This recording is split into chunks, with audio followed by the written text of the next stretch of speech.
Yun oh. Araw ng Lunes. Trabaho na naman.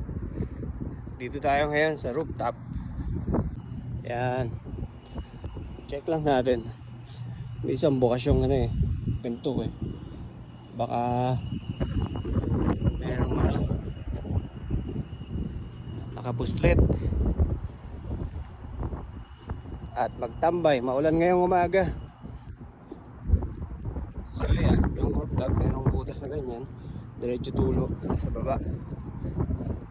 So yun yung river. Yan.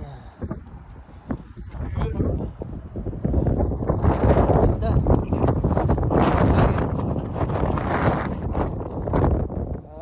Ay, bababa na. Medyo lumalabas ang ulan. Yung mga kabahayan. Yan. Hindi yung mga kabahayan.